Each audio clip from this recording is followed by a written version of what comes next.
We made this short video to try and explain what is going to be proposed in a December special general meeting.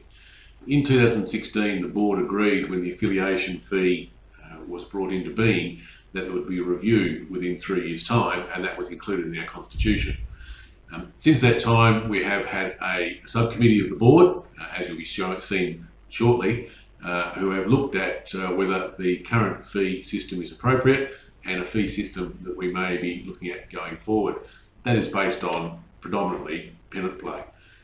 Should there be any questions or queries though that comes after the presentation, please feel free to contact the office and we'll answer those as best we can. The video is going out to all country clubs and country executives to try and make sure that when the ballot papers are distributed to the country, they're fully up to speed with the knowledge to make an informed decision on what is an extremely important change in our constitution.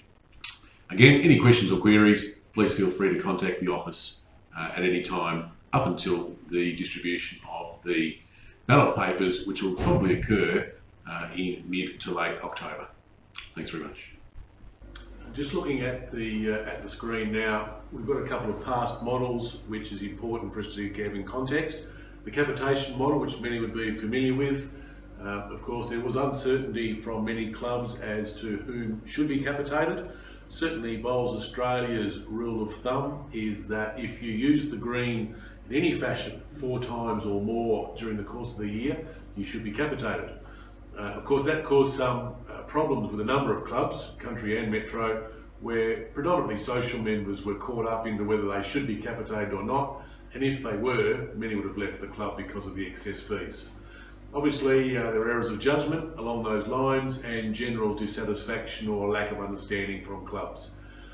In terms of the affiliation fee model, which we're currently involved in, that was originally based, of course, on the 2015-16 capitation numbers and the funds that were provided to Bowls WA at that time.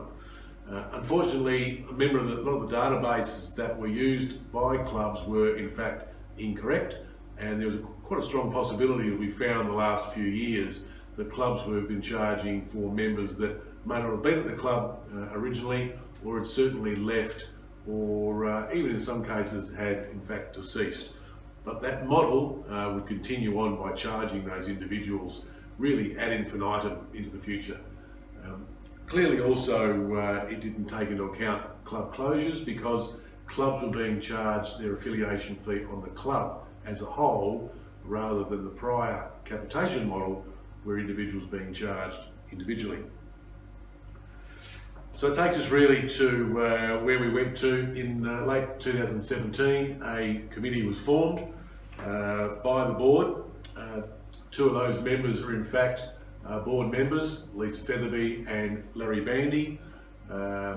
We had 4 club representatives to ensure that clubs were well represented, both from the Metropolitan and the country, in Tony Churcher and Jeff Adams, but also Russell Tyrrell from Dudley Park as a large country club, and Norm Scogland as a small country club from Lancelin. Myself as the secretary and some staff members were co-opted as required. Really importantly for the review of the fee was the following. One, it obviously needed to be simple to understand, which the previous 2 models struggled with.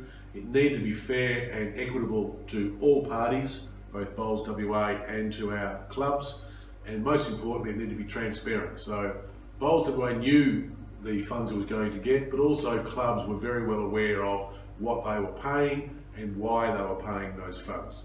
Again, 2 areas were probably missing in the affiliation fee model. We originally sought submissions from country clubs, leagues and metropolitan areas. I guess we're a little disappointed in that, but we certainly received one from a country league and also around about 10 clubs from the metro and country as to how they believe a new model might work into the future. What became very obvious was there is one, I guess, part of the game that is played very strongly across the vast majority of clubs in WA, and that is pennants. And so it was believed that the best way to charge clubs was on the number of pennant sides or pennant rinks, in fact, that they received each year. So the new model is based upon that, and we'll go through the detail of that now. I'll leave the base fee just as an aside for the moment, and we'll probably detail as best we can how the calculation of a fee via the pennants would work.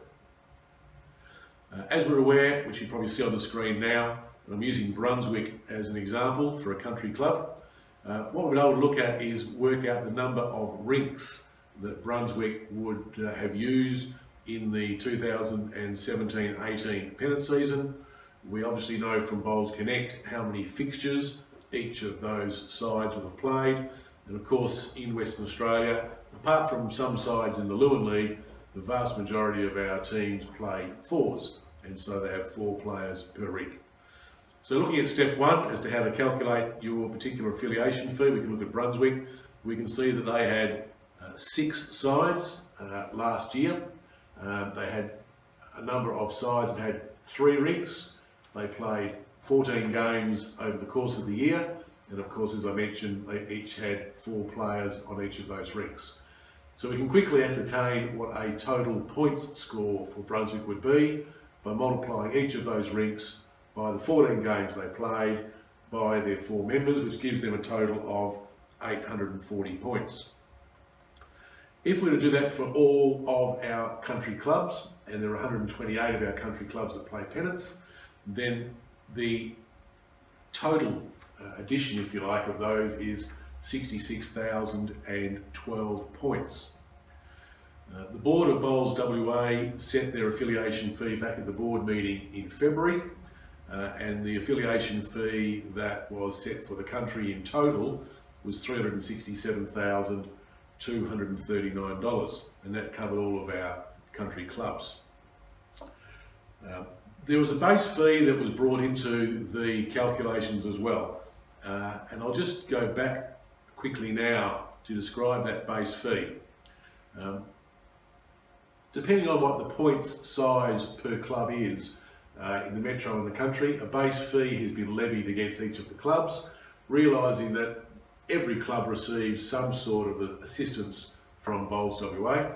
No doubt, greater assistance in the metropolitan area than the country, and so those base fees have been adjusted accordingly. But they will be based upon the size of the club.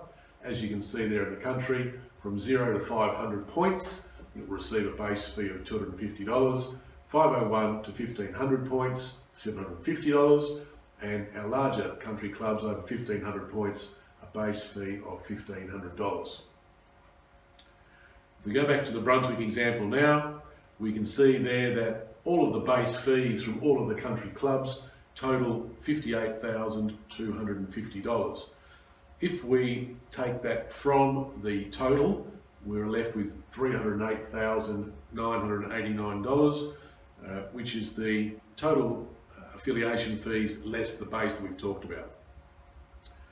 If we then look to divide the total country points, as we mentioned earlier on, of 66,012 by that figure, we end up with 4.6808. And that, in many respects, is the fee, if you like, for having a pennant spot. So an individual pennant spot in an individual side.